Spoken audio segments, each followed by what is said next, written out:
nagbabayad ba ng tax yan? Ha? UP is exempted from payment of taxes. Under the charter, BPO yan. Laki ng property nila eh. Sumobra ng laki. Pati yung right side ng CP Garcia, yung right side doon niya, puro diba, puro mga bahay yun, UP pa rin yan. Pero, puro squatter yan. Kasi, the land title belongs to UP. Mga nakatira pa naman, mga faculty. So, wala akong nagbabayad ng tax dyan. Mabuti na nga ako ngayon, under the charter ng UP, yung iba binibenta ho nila, o kaya lease out. Kapag yung ginawa ho nila sa Technohub, may lease ho nila sa Ayala lang. Ngayon, nakakakolekta ho kami. Kasi nga, iba na eh, ginagamit na. Libre na yung land, building na, doon na kami kukolekta sa building. So, it is used for productive purposes. Itong lamesa dam, talagang mahirapan kung gagawin mo sa lamesa dam, talagang tubig yan. Napakahirap mong i-convert yan para maging pera, di ba? So, yung military camp, ito, kaya nga gusto rin namin yung dato ng military camp kasi nandito sa atin eh, di ba? Ang lalaki niyan. Pag na-convert yan, tagalin na dapat yan dyan, hindi pa sa ibang lugar, dahil pagka nagkabumbahan, pati tayo dito, mabubomba, di ba? Siyempre, yan ang una-una tatagitin ng mga rebelde, yung mga military camp. So there's a move now to move this out and transfer it to another area. Pwede na naman maging developmental area po yan. Like yung Camprame, laki po niya. No?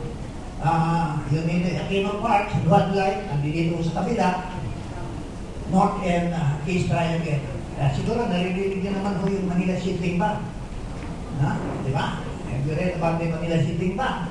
Yan, these are future developments because when I was still the treasurer, I auctioned out that property.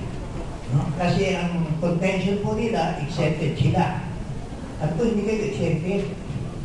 Tama, ang may-ari ng lupa, NHA.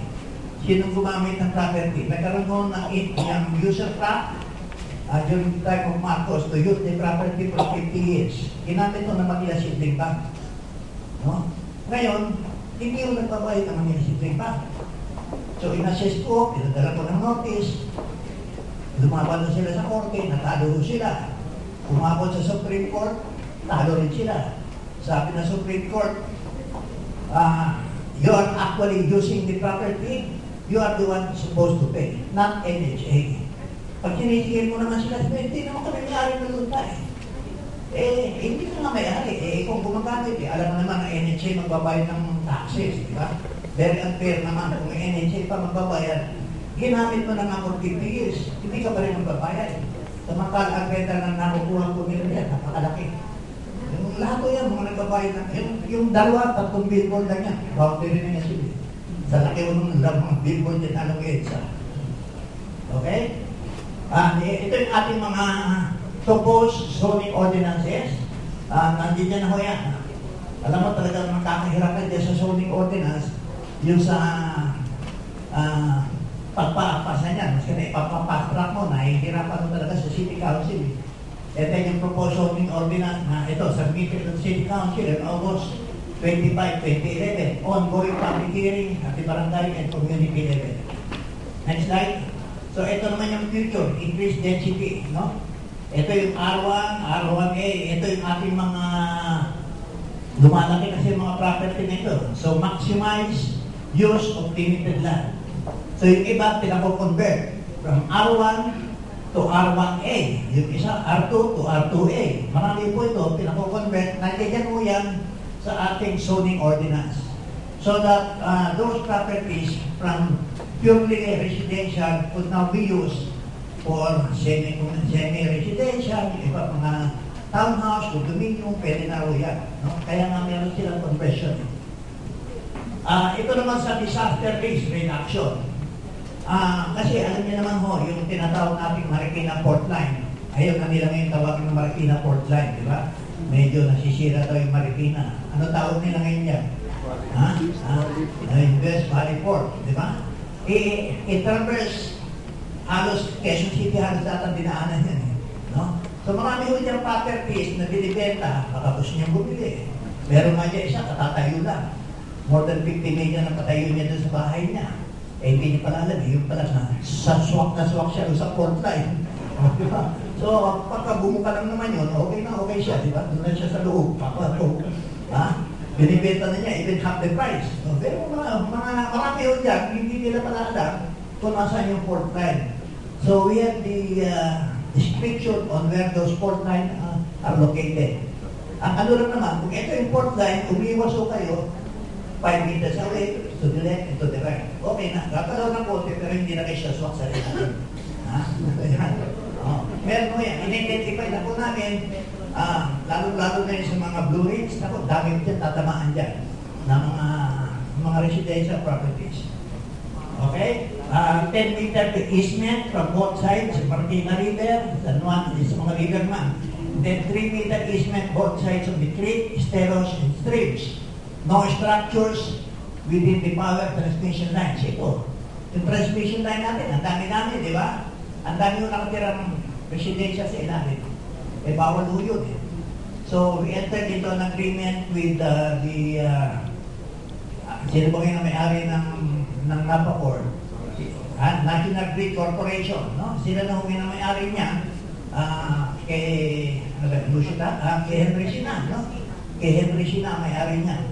So, nag-enter ho kami into an agreement to transfer all those informal centers ilalim ng transmission line to other place sa grupo ng SM. Lilipat ho lahat yun. Gagawin namin part ng ilan mo nun para kumanda. Okay? So, installation of beacon lines at topmost of buildings more than 10 stories. So, ito yung siyempre, kailangan may umiilaw yan dyan. Okay, next slide. So, yung mobility naman, setback on structures along roads identified for widening. Marami ho tayong ginagawang road widening project, no? So, kailangan ahead of plan, if you want to get hold of those road widening, pwede kayo pumunta sa City Planning Office, secure what are those areas na makakaroon mo tayo ng road widening. Kasi baka mamaya kabibili mo na, karoon ng road widening, disgrasya kayo.